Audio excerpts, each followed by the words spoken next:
तो चलिए हम लोग आ चुके हैं क्लास 10 का जो है सामाजिक विज्ञान और 2022 में जो पेपर आए थे उसी के अकॉर्डिंग द्वितीय पाली में जो पेपर था उसको सॉल्व करने का कोशिश करेंगे। यहाँ पे 20 क्वेश्चन को देखेंगे हम लोग। 20 क्वेश्चन यहाँ पे दिया है कि भारत में सबसे बड़ा मानव निर्मित जलाशय है। मानव निर्मित जलाशय है। तो अगर आप मेरे चैनल पे अभी नए हैं तो मेरे चैनल को सब्सक्राइब कर लें, लाइक कर लें, ताकि आपके सपोर्ट से मैं भी आगे बढ़ूँ और मेरी मदद से आप अपने क्लास 10 में मैट्रिक के बिहार बोर्ड का एग्ज़ाम में आप अच्छे से अच्छे परसेंटेज नंबर ला सके। चलिए, तो यहाँ पे दिया है कि भारत में सबसे बड़ा मानव निर्मित जलाशय है। तो ए में दिया है नागार्जुन सागर, बी में कृष्णा सागर, सी में गोविंद वल्लभ भाई पंत सागर और डी में गोविंद सागर। तो इस चारों में से ऑप्शन कौन सा आपका सही आंसर हो जाएगा? तो चलिए मैं बता देता हूँ कि आपका जो आंसर हो जाएगा वो ऑप्शन नंबर सी सही आंसर हो जाएगा। ऑप्शन नंबर सी सही आंसर हो जाएगा, गोविंद वल्लभ पंत सागर। यानी भारत में सबसे बड़ा मानव निर्मित जलाशय कौन सा है? तो गोविंद वल्लभ पंत सागर। चलिए दूसरा नंबर क्वेश्चन को देख लेते हैं हम लोग। दिया है कि सर्वाधिक बाढ़ प्रभावित देश है। सबसे अधिक बाढ़ प्रभावित देश कौन सा है? तो ऑप्शन नंबर ए में दिया है पाकिस्तान, बी में ईरान, सी में बांग्लादेश या डी में भूटान। तो मैं बता दूं कि इसका जो आंसर होगा दूसरा का ऑप्शन नंबर सी आपका सही आंसर हो जाएगा, बांग्लादेश। यानी बांग्लादेश जो है बाढ़ से सर्वाधिक प्रभावित देश है। चलिए, तो हम देर नहीं करते हुए तीसरा नंबर क्वेश्चन को देख लेते हैं। मानचित्र में नीले रंग द्वारा किस भाग को दिखाया जाता है? नीला रंग से किस भाग को दिखाया जाता है मानचित्र में? तो मैप में तो चलिए ऑप्शन नंबर ए में दिया है पर्वत को, बी में दिया है पठार, सी में मैदान या डी जल। तो आपका जो सही आंसर हो जाएगा वो ऑप्शन नंबर डी आंसर सही हो जाएगा, जल। यानी मानचित्र में नीले रंग द्वारा किस भाग को दिखाया जाता है? तो जल। जल को हम लोग नीले रंग से दिखाते हैं मानचित्र में। चलिए चौथा नंबर क्वेश्चन को देख लेते हैं। बोल दिया है कि गुजरात को कच्छ प्रदेश किस भूकंपीय पेटी में है? गुजरात का कच्छ प्रदेश किस भूकंपीय पेटी में है? तो ऑप्शन नंबर ए दिया है जोन 1 में, बी जोन 3 में, सी जोन 4 में, डी जोन 5 में। तो आपका जो सही आंसर हो जाएगा चौथा का, आपका आंसर जो हो जाएगा ऑप्शन नंबर डी आपका सही आंसर है, जोन में, जोन 5 में। कौन सा जोन? 5 में जो है गुजरात का कच्छ प्रदेश भूकंपीय पेटी में। कौन से? तो जोन 5 में। चलिए 5 नंबर क्वेश्चन को देख लेते हैं। 5 नंबर क्वेश्चन दिया हुआ है कि उत्तर रेलवे का मुख्यालय कहाँ है? उत्तर रेलवे का मुख्यालय कहाँ है? तो ऑप्शन नंबर ए में दिया है कोलकाता, बी में गोरखपुर, सी में हाजीपुर और डी में नई दिल्ली। तो बताइए 5 नंबर का आंसर आपका क्या हो जाएगा? तो चलिए इसका जो आंसर हो जाएगा 5 नंबर का, आपका आंसर जो हो जाएगा ऑप्शन नंबर डी सही आंसर है, नई दिल्ली में। उत्तर रेलवे का मुख्यालय कहाँ स्थित है? तो नई दिल्ली में। चलिए ठीक है। नेक्स्ट क्वेश्चन 6 नंबर क्वेश्चन को देख लेते हैं। 6 नंबर क्वेश्चन दिया है कि पंजाब में भूमि निम्नीकरण का मुख्य कारण क्या है? पंजाब में भूमि निम्नीकरण का मुख्य कारण क्या है? तो ऑप्शन नंबर ए दिया है वनोन्मूलन, बी गहन खेती, सी अतिचारण और डी अधिक सिंचाई। तो आपका जो सही आंसर हो जाएगा छठवा का जो सही आंसर है वो ऑप्शन नंबर डी सही आंसर है, अधिक सिंचाई। यानी पंजाब में भूमि निम्नीकरण का मुख्य कारण क्या है? तो अधिक सिंचाई।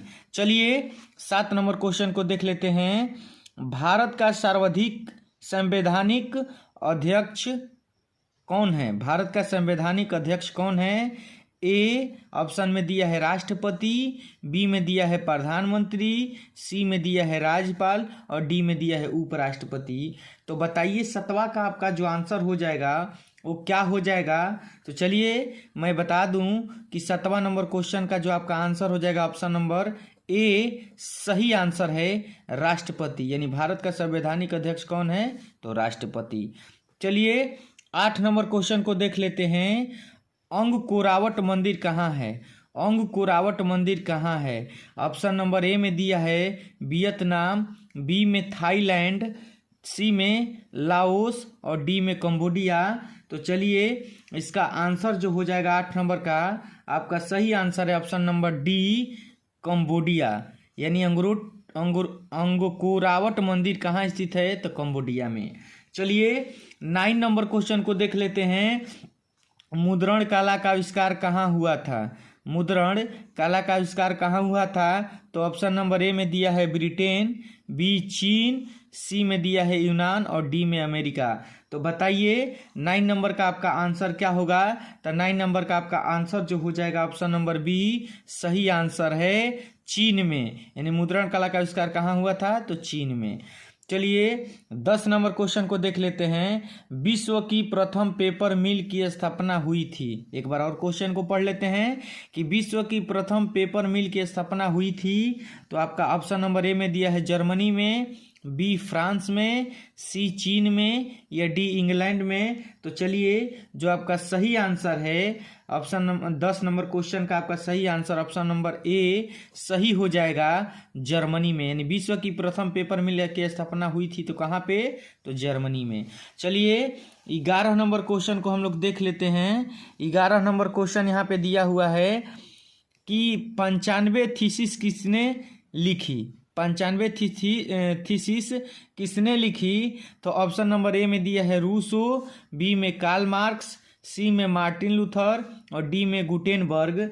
तो आपका जो हो जाएगा 11 नंबर का जो आपका जो आंसर हो जाएगा वो ऑप्शन नंबर सी हो जाएगा, मार्टिन लूथर ने 95 थीसिस लिखी थी। कौन आंसर हो जाएगा? Martin Luther. यानी 95 थीसिस किसने लिखी थी? तो मार्टिन लूथर। चलिए 12 नंबर क्वेश्चन को देख लेते हैं। 12 नंबर क्वेश्चन दिया है कि मीरात उल अखबार के संस्थापक कौन है?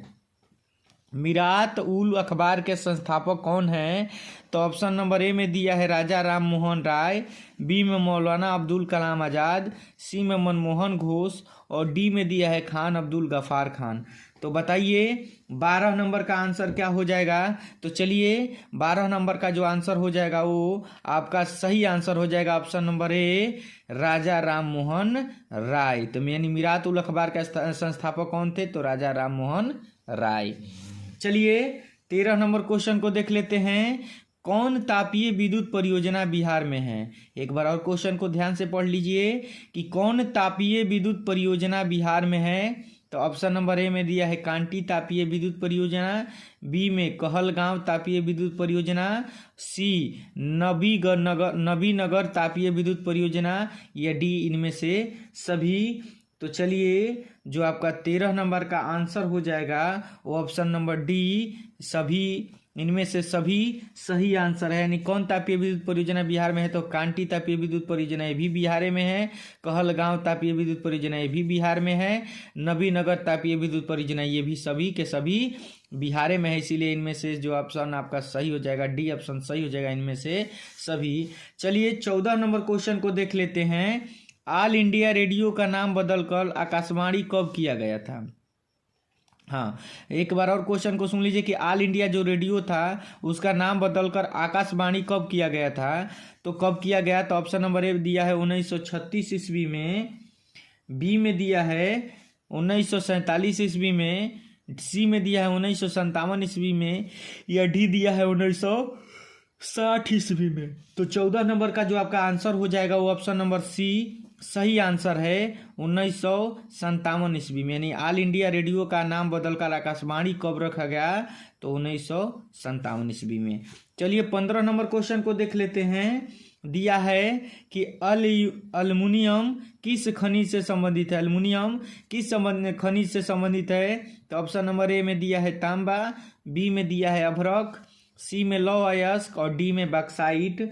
तो 15 नंबर का जो आपका आंसर हो जाएगा वो ऑप्शन नंबर डी सही आंसर है, बॉक्साइट। अल्मुनियम किस खनिज से संबंधित है? तो बॉक्साइट से है।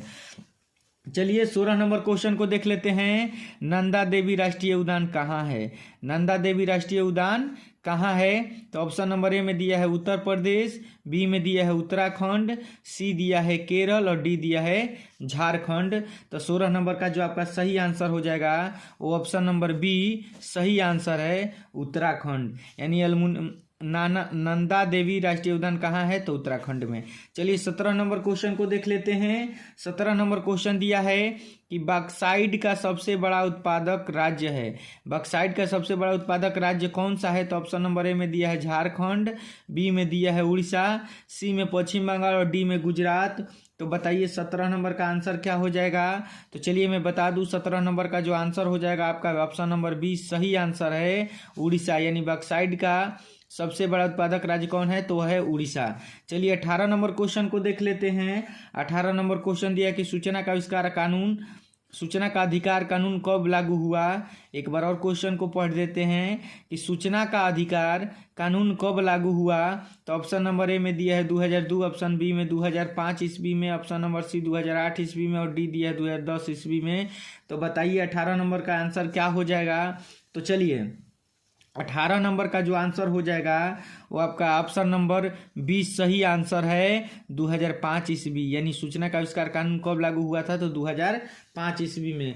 चलिए 19 नंबर क्वेश्चन को देख लेते हैं। 19 नंबर क्वेश्चन दिया हुआ है कि नेपाल के साथ भारत के किस राज्य की सबसे लंबी सीमा है? नेपाल के साथ भारत के किस राज्य की सबसे लंबी सीमा है? तो चलिए ऑप्शन नंबर ए में दिया है उत्तर प्रदेश, बी में बिहार, सी में पश्चिम बंगाल और डी में झारखंड।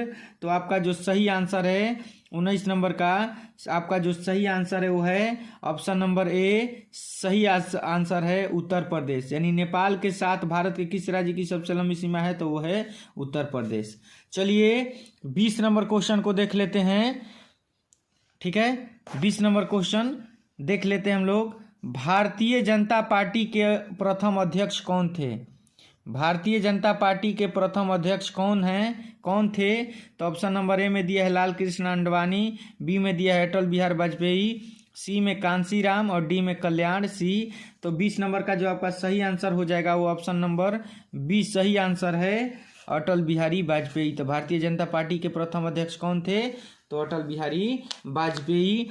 तो चलिए हम लोग और वीडियो को देखने के लिए 21, 20, 22 यानी 80 क्वेश्चन है, तो इसको देखने के लिए अच्छे तरीके से मेरे चैनल को सब्सक्राइब कर ले, ताकि जो है आपको मैं हर सब्जेक्ट का Hindi, English, math, Sanskrit, science, SST सब का सब, सामाजिक विज्ञान सभी का मैं ऑब्जेक्टिव लेकर आऊँगा। तो ऑब्जेक्टिव अगर देखना है तो मेरे चैनल को सब्सक्राइब कर ले। और बुक के माध्यम से पढ़ा रहा हूँ, थोड़ा भी फेक नहीं है, सब के सब रियल हैं।